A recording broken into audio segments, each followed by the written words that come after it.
I promise to come back with a few practices which I personally follow in order to combat my negative self talk. So, here it goes.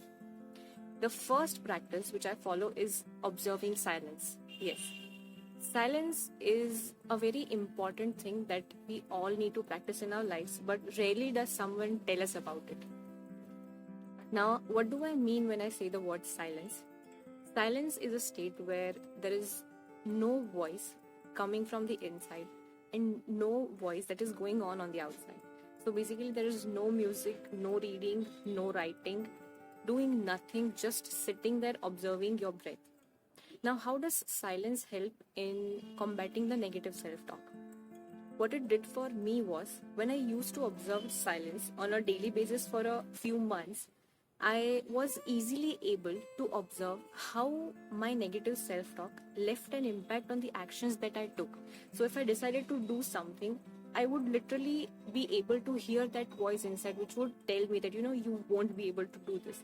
And in that moment, silence gave me that pause, it gave me that patience that I could observe it and shift it even at that point of time so that it did not impact the action that I was taking.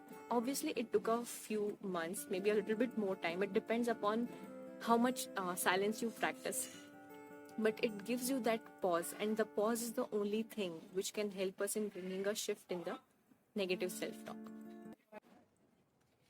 The second thing is gratitude. Gratitude is being thankful for what you have. Now, as simple as it sounds, it is not easy to inculcate in our minds because mostly we are conditioned to complain about things that are happening in our life. So, being thankful is a little bit hard, but not impossible. Now, initially, I started practicing gratitude by writing a gratitude journal in which I used to write 5 to 10 things on a daily basis for which I was thankful. It included a few events or maybe a few people. After a few months, I shifted to another practice in which I used to create an energy of gratitude around me before going to sleep. Now, how did I do that? What I did was, I have a small rock which looks something like this, and gratitude for life is something that I wrote because it was my choice. You can hold anything you want, and holding this rock, I sit in a comfortable position and remember a few events that happened during that day or maybe recently within a week or so for which I was thankful.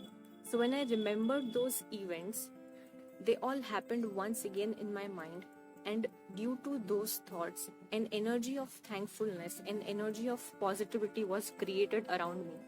And immediately after practicing this, I go to sleep. So in a longer period of time, what happens is when we want to work on the negative self-talk, practicing gratitude creates a way for positivity, creates a way to find positivity even in the negative situations. So it literally rewires your brain to think in a positive manner. Now what happens is when we get in the trap of negative self-talk, sometimes it becomes very hard to shift to positive, to find a light within the darkness.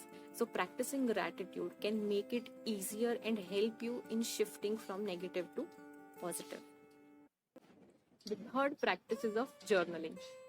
Journaling is nothing but writing down your thoughts or whatever you have in your mind on a daily basis or maybe on alternate days.